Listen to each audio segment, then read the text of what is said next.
4 ತಿಂಗಳಿನಿಂದ ಬಂದಿಲ್ವಾ ಗೃಹಲಕ್ಷ್ಮಿಯ ಹಣ? ಲಕ್ಷ್ಮಿ ಬಾರಮ್ಮ ಅಂತಿದ್ದಾರೆ ಗೃಹಲಕ್ಷ್ಮಿಯರು. ಗೃಹಲಕ್ಷ್ಮಿಯ ಕಾಸು ಯಾವಾಗಿನಿಂದ ಬಾಕಿ ಇದೆ ಹಾಗಾದ್ರೆ ರಾಜ್ಯದಲ್ಲಿ? ಗೃಹಲಕ್ಷ್ಮಿಯರು ಹೇಳೋದೇನು?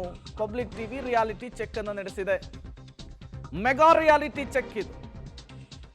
ಯಾವ್ಯಾವ ಜಿಲ್ಲೆಯಲ್ಲಿ ಎಷ್ಟೆಷ್ಟು ಕಂತುಗಳನ್ನ ರಾಜ್ಯ ಸರ್ಕಾರ ಬಾಕಿ ಉಳಿಸ್ಕೊಂಡಿದೆ ಅಂತ ಹೇಳಿ ಪಬ್ಲಿಕ್ ಟಿವಿ ರಿಯಾಲಿಟಿ ಚೆಕ್ ಅನ್ನು ನಡೆಸಿದೆ.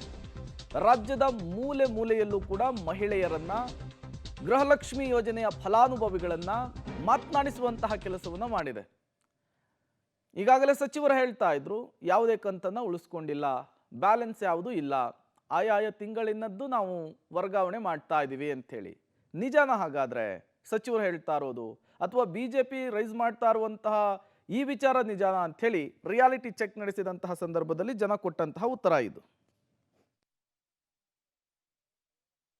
ಒಂದು ತಿಂಗಳು 5-6 ತಿಂಗಳು ಬಿಡ್ತಾನ್ರಿ, 1 ತಿಂಗಳದ ಹಾಕ್ತಾನ. 1 ತಿಂಗಳ ಮೇಲೆ ಒಟ್ಟು ಬಂದಾರಿ. ಮತ್ತು ನಮ್ಗೆ ಗುಳಿಗಿಗೆ ಅದಕ್ಕೆ ಇದಕ್ಕೆ ಬೇಕ್ರಿ. ನನ್ನ ಮಗ ಆಟಾಕಿ ಸತ್ತನ್ರಿ. ನಾ ಈಗ ನೋಡೋರು ಯಾರು ಇಲ್ರಿ ನಮ್ಗೆ. ಆಕಿ ತರ್ಬೇಕಟ್ಟು ನಾವು ದುಡ್ಕೊಂಡು ತಿನ್ಬೇಕಟ್ರಿ. ಹಂಗೆ ಅದ್ರ ಮೇಲೆ ನಡ್ಕೊತೀವಿ ನೋಡ್ರಿ. ಏನು ಮಾಡ್ತೀರಿ? ನಮ್ದು ಭಾಳ ಸಮಸ್ಯೆ ಐತ್ರಿ. ಇಟ್ಟಿಟ್ಟ ಸಮಸ್ಯೆ ಇಲ್ರಿ. 2,000 ರೂಪಾಯಿ ಮೊದಲು ಕರೆಕ್ಟ್ ಆಗ್ತಿದ್ರಿ. ನನ್ನ ಮಗ ಸತ್ತಲ್ಲಿ ನಾವು ಇದು ಆಸೆ ಮಾಡ್ತಿದ್ದಿಲ್ರಿ. ನನಗೆ ಬರ್ತಾವ್ರಿ ಬರೀ 800 ರೂಪಾಯಿ ಬರ್ತಾವ್ರಿ. ಅದ್ರಾಗ ಏನು ಮಾಡ್ಬೇಕ್ರಿ ನಾನು? 800 ರೀ. ಅವು ಸರಿಯಾಗನು ಬರೋದು, ಇವ್ರು ಬಂದನ್ ಸುಟ್ಟು ಒಟ್ಟ ಸರಿಯಾಗನ ಬರೋದಲ್ರಿ.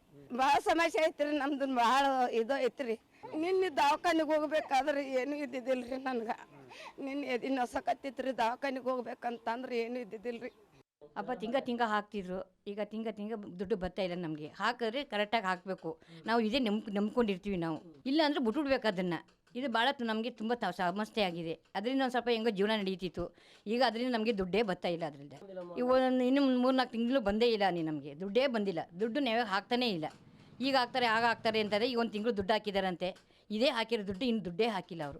ಪ್ರತಿ ತಿಂಗಳು ನಮ್ಗೆ ಕೊಡ್ತಾ ಇರಬೇಕು. ತಿಂಗ ನಮಗೆ ಪಾಲಿಸ್ತಾರೆ ಅವರು. ನಮಗೂ ಒಂದು ಜೀವನ ನಡೀತದೆ. ಅದನ್ನೇ ನಾವು ನೆಮ್ಕೊಂಡಿರೋದು ನಾವು.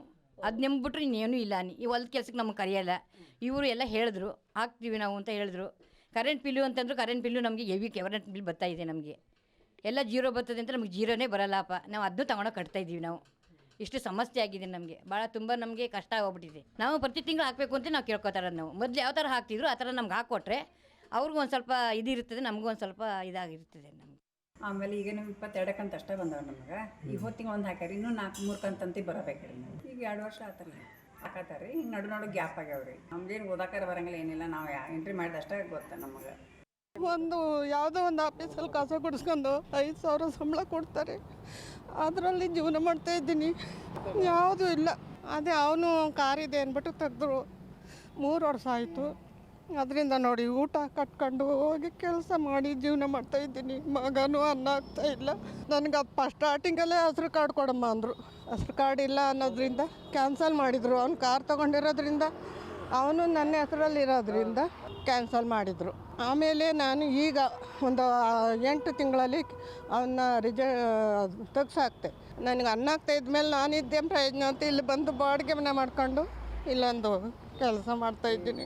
ಯಾವುದೂ ಇಲ್ಲ ಸರ್. ನಾವು ಸಣ್ಣ ಪುಟ್ಟ ವ್ಯಾಪಾರ ಮಾಡ್ಕೊಂತೀವಿ ಸರ್. ಅದು 2,000 ರೂಪಾಯಿ ಬಂದರೆ ನಮ್ಮ ಹುಡುಗರಿಗೆ ಸ್ಕೂಲ್ಗೆ ಅಥವಾ ನಮ್ಮ ವಯಸ್ಸಾಗಿದ್ದವ್ರಿಗೆ ಔಷಧಗಳಿಗೆ ಆ ಥರ ಏನಾನ ಅನುಕೂಲ ಆಗ್ತದಂತ ನಾವು ಇದ್ರ ಮೇಲೆ ಆಧಾರ ಬಿದ್ದಿದ್ದೀವಿ ಸರ್. ಇದು 2 ತಿಂಗಳು ಬರೋದು, 3 ತಿಂಗಳು ಬಂದಾಗದು, ಆಗ ಸಮಸ್ಯೆ ಆಕತ್ತೆ ಸರ್. ನಮ್ಗೆ ವ್ಯಾಪಾರನೂ ಅಷ್ಟೇ ಅದು. ನಮ್ಗೆ ಹೆಂಗನ ಅನುಕೂಲ ಆಗ್ತಿತ್ತಿದ್ದು ಸರ್. ಇವಾಗ ನಮ್ಗೆ 3-4 ತಿಂಗಳು ಬಂದಿಲ್ಲ ರೀ ಸರ್. ಸರ್ ನಮ್ಗೆ ನಮ್ಮ ಹುಡುಗರಿಗೆ ಏನೇನು ಟ್ಯೂಷನ್ ಫೀಸ್ ಅಥವಾ ನಮ್ಮ ವಯಸ್ಸಾಗಿದ್ದವ್ರು ಇದ್ದಾರೆ ನಮ್ಮ ಮನೆಗೆ ತಿಂಗಳ ಟ್ಯಾಬ್ಲೆಟ್ಗಳಿಗೆ ಇಲ್ಲರಿ ಸರ್. 3 ತಿಂಗಳು ಬಂದಿಲ್ಲ ರೀ ನಮ್ಗೆ. ಒಬ್ಬೊಬ್ರಿಗೆ ಬಂದವ್ರಿ ಸರ್.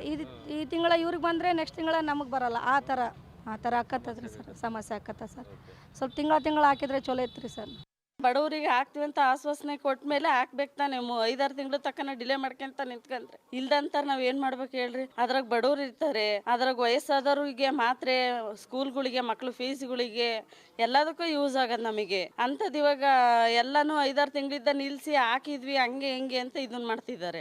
ಅದೇ ಮತ್ತೆ ಈಗ ಜನಗಳಿಗೆ ಮೋಸ ಮಾಡ್ದಂಗೆ ತಾನೇ ಅಣ್ಣ. ಇದು ಮೋಸ ಆದಂಗೆ ಅನ್ನೋದೇನು, ಆಲ್ಮೋಸ್ಟ್ ಮೋಸ ಆದಂಗೆ. ಈಗ ನಮ್ಮಂತರ ಎಷ್ಟು ಜನ ನಂಬ್ಕೊಂಡಿರ್ತೀವಿ ಇದನ್ನ. ಇದೇ ತರ ನಾವು ಓಟ್ ಹಾಕ್ಯಂತ ಹೋಗ್ತಾರೆ ಬಿಡು. ಒಂದ್ 5-6 ತಿಂಗಳು ಹಾಕಿದ್ಮೇಲೆ ಮೇಲೆ ಅವ್ರು ಚೆನ್ನಾಗಿ ಇದನ್ನ ಮಾಡ್ತಾರೆ ಅಂತ ಇದು ಮಾಡ್ತಾರೆ. ನಾವು ಓಟ್ ಹಾಕ್ಬೇಕಾದ್ರೆ ಒಳ್ಳೆ ನಿರ್ಧಾರ ತಗೊಂಡು ಹಾಕಿದ್ರೆ ಇಂಥದ್ದು ಯಾರಿಗೂ ಬರಲ್ಲ ಅವಾಗ.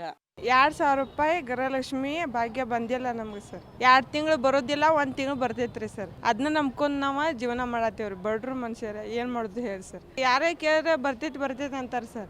ಬ್ಯಾಂಕಿಲ್ಲಿ ಹೋಗಿ ಕೇಳಿದ್ರೆ ಬರ್ತೈತಿ ಹೋರಮ್ಮ ಅಂತಾರ. 2 ತಿಂಗಳು ಬರೋದಿಲ್ರಿ, 1 ತಿಂಗಳು ಬರ್ತೈತ್ರಿ. ಕೆಲ್ಸಕ್ಕೆ ಹೋಗೋದಿಲ್ಲ ಸರ್. ಅದನ್ನ ನಂಬ್ಕೊಂಡು ಜೀವನ ಮಾಡೋದ್ರಿ. ನಾವು ಸಂಘದಾಗೆಲ್ಲ ರೊಕ್ಕ ತೆಗ್ದೇವ್ರಿ, ನಂಬ್ಕೊಂಡು ಜೀವನ ಮಾಡೋದ್ರಿ ಸರ್. ಹಿಂದೆಲ್ಲ ಬರ್ತಿತ್ತು, ಈಗ ಬರುದಿಲ್ಲ. 4-5 ತಿಂಗಳು ಜಾಸ್ತಿ ಆಯಿತು ಬರದೆ. ಕರೆಕ್ಟ್ ಬರ್ತಿತ್ತು. 1 ತಿಂಗಳು ಬಂದರೆ ಮತ್ತೊಂದು ತಿಂಗಳು ಇಲ್ಲ, ಹಾಗೆ ಇತ್ತು. ಅದು ಬರ್ತಿತ್ತು, ಈಗ ಬರೋದೇ ಇಲ್ಲ. ಒಂದು 5-6 ತಿಂಗಳಾಯ್ತಂತ. ಬರುವುದಿಲ್ಲ. ಕೊಡ್ತೇನೆ ಹೇಳ್ತಾರೆ, ಮತ್ತೆ ಇಲ್ಲ. ಅದು ಕಲಿಸುವುದು ಅವರಲ್ಲ, ನಾವಲ್ಲಲ್ಲ. ಯಾಕೆ ಅಂತ ಅವರಿಗೆ ಗೊತ್ತು, ಕಲಿಸುವವರಿಗೆ. ಒಂದು 4-5 ತಿಂಗಳು ಜಾಸ್ತಿ ಆಗಿತ್ತು. 4-5 ತಿಂಗಳಿಂದ ಗೃಹಲಕ್ಷ್ಮಿ ದುಡ್ಡುಗಳು ಬಿದ್ದಿಲ್ಲ, ಏನಿಲ್ಲ. ನಾವು ಅದೇ ನಂಬ್ಕೊಂಡಿದೀವಿ. ಮನೆ ಬಾಡಿಗೆ, ರೇಷನ್ನು, ಮಕ್ಳ ಫೀಸ್ಗಳಿಗೆ ಪ್ರತಿ 1 ತಿಂಗಳು ಹಾಕ್ತಾರೆ. ಒಂದು 3 ತಿಂಗಳು 4 ತಿಂಗಳು ದುಡ್ಡುಗಳು ಹಾಕೋದಿಲ್ಲ, ಏನಿಲ್ಲ. ಹಾಕೋದು ಯಾಕೆ ಈ ಥರ ಸುಮ್ಮನೆ ಬಿಡೋದು ಯಾಕೆ? ಹಾಕಿದ್ರೆ ತಿಂಗಳ ಹಾಕಬೇಕು. 1 ತಿಂಗಳು ಯಾವಾಗೋ ಒಂದು 3 ತಿಂಗಳು 4 ತಿಂಗಳು ಒಂದೊಂದು ಸತಿ ಹಾಕಿ ಬಿಡ್ತಾರೆ. ನಮ್ಮ 4-5 ತಿಂಗಳುಗಳು ದುಡ್ಡುಗಳು ಬಿದ್ದಿಲ್ಲಣ್ಣ. ನಾವು ಕೂಲಿ ಮಾಡ್ಕೊಂಡು ತಿನ್ನೋರು. ಯಾಕೆ ಈ ಥರ ಹಿಂಗೆ ಮಾಡ್ತಾರೆ ಸರ್ಕಾರದಿಂದ? ಸುಮ್ಮನೆ ಕೊಟ್ಬಿಟ್ಟು ಕೊಡ್ದಂಗೆ ಯಾಕೆ ಇದು ಮಾಡ್ತಾರೆ? ತುಂಬಾ ಕಷ್ಟ ಆಗುತ್ತೆ ಅಣ್ಣ. ನಾವು 1 ತಿಂಗಳು ಹಾಕೋದು, 5-6 ತಿಂಗಳು ಬಿಡೋದು. ನೋಡ್ರಿ, ಕೆಲವ್ರಿಗೆ ಎಷ್ಟೋ ಜನಗಳಿಗೆ ಬಂದಿಲ್ಲ, ವಯಸ್ಸಾದವರು ಇರ್ತಾರೆ. ಕೊಟ್ಬಿಟ್ಟು ಈ ಥರ ಯಾಕೆ ಹಂಗೆ ಮಾಡ್ತಾರೆ ಹೇಳ್ರಿ ನೋಡೋಣ. ನಾವು ಅದೇ ದುಡ್ಡುಗಳೇ ನಂಬ್ಕೊಂಡು ನಮ್ಗೆ ಎಷ್ಟು ಅನುಕೂಲ ಆಗುತ್ತಂತ ನಾವು ಎಷ್ಟೋ ಅನ್ಕೊಂಡಿರ್ತೀವಿ. ಪ್ರತಿಯೊಂದು ರೇಷನ್ನಿಗೆ, ತರಕಾರಿಗೆ, ಮನೆ ಬಾಡಿಗೆಗಳಿಗೆ ನಾವೇ ಆ ವಿಷಯಕ್ಕೆ ನಾವು ಯೂಸ್ ಮಾಡ್ಕೊಂತಿರ್ತೀವಿ. ಹಾಕ್ಬೇಕಣ್ಣ, ಪ್ರತಿ ತಿಂಗಳುಗಳು ಹಾಕ್ಬೇಕು. ಹಾಕಿದ್ರೆ ನಮಗೂ ಅನುಕೂಲ ಆಗುತ್ತೆ. ಹಾಕಿದ್ರೆ ನಾವು ನೆನ್ಸ್ಕೊಳ್ತೀವಿ. ಕಾಂಗ್ರೆಸ್ ಸರ್ಕಾರ ನಮ್ಗೆ ಎಷ್ಟು ಅನುಕೂಲ ಮಾಡ್ತಂತ ನಾವು ಮುಂದೆ ನೆಕ್ಸ್ಟ್ ನಮಗೂ ಒಂದು ನಿರ್ಧಾರ ತಗೊಳಕ್ಕೆ ನಮಗೂ ಒಂಥರ ಇದಾಗುತ್ತೆ. ಫಸ್ಟಿಗೆಲ್ಲ ನಮಗೆ ಆರಾಮ ಬರ್ತಾ ಇತ್ತು. ಆಮೇಲೆ ನಮಗೆ ಬರಲಿಲ್ಲ, ಬೀಳುವುದಿಲ್ಲ. 6 ತಿಂಗಳು 8 ತಿಂಗಳು ಈಗ ಬಿಟ್ಟು ಬರುವುದು ಹಣ. ಲಾಸ್ಟ್ 22 ನಂತರ ಬರುವುದು, ಬೀಳುವುದು 2,000. ಹೋದ ತಿಂಗಳು ಬಂದಿದೆ 2. ಹಾಕ್ಲಿಲ್ಲ, ಅದೆಲ್ಲ ಹಾಕಲಿಲ್ಲ, ಅದು ಹಾಕಲಿಲ್ಲ, ಏನು ಸಹ ಹಾಕಲಿಲ್ಲ. ಮಾನ್ಯ ಮುಖ್ಯಮಂತ್ರಿಗಳೇ, ಉಪಮುಖ್ಯಮಂತ್ರಿಗಳೇ, ಸಚಿವರಾದಂತಹ ಲಕ್ಷ್ಮೀ ಹೆಬ್ಬಾಳ್ಕರ್ ಅವರೇ, ಜನ ಏನು ಬಂದು 2,000 ರೂಪಾಯಿ ಕೊಡಿ ಅಂಥೇಳಿ ಮಾತ್ರ ಅರ್ಜಿ ಹಾಕಲಿಲ್ಲ. ಚುನಾವಣೆಗೋಸ್ಕರ ನೀವೇ ಘೋಷಣೆ ಮಾಡಿದ್ರಿ, ನುಡಿದಂತೆ ನಡೆದಿದ್ದೇವೆ ಅಂಥೇಳಿ ನೀವೇ ಜಾರಿಗೆ ತಂದ್ರಿ. ಈಗ ನೋಡಿದರೆ ಸರಿಯಾದ ಸಮಯಕ್ಕೆ ದುಡ್ಡು ಹಾಕ್ತಾ ಇಲ್ಲ ಅಂಥೇಳಿ ಜನರೇ ಹೇಳ್ತಾ ಇದ್ದಾರೆ. ಇದು ಈಗ ಸಹಜವಾಗಿಯೇ ಆಕ್ರೋಶಕ್ಕೂ ಕೂಡ ಕಾರಣವಾಗ್ತಾ ಇದೆ. ಕೇವಲ 1-2 ಜಿಲ್ಲೆಗಳಲ್ಲಿರೋ ಸಮಸ್ಯೆ ಅಲ್ಲ, ರಾಜ್ಯದ ಉದ್ದಗಲಕ್ಕೂ ಕೂಡ 4-5 ತಿಂಗಳಿನಿಂದ ಹಣ ಬಂದಿಲ್ಲ ಅಂತ ಹೇಳ್ತಾ ಇದ್ದಾರೆ. ನೋಡೋಣ ನಾಳೆಯ ಸೆಷನ್ನಲ್ಲಿ ಏನೆಲ್ಲ ಚರ್ಚೆ ಆಗುತ್ತೆ. ಚರ್ಚೆಯ ನಂತರವಾದರೂ ಮಾನ್ಯ ಸಚಿವರು ಅಥವಾ ರಾಜ್ಯ ಸರ್ಕಾರ ದುಡ್ಡನ್ನು ಹಾಕುವಂತಹ ಕೆಲಸ ಆಗುತ್ತಾ ಅಂಥೇಳಿ.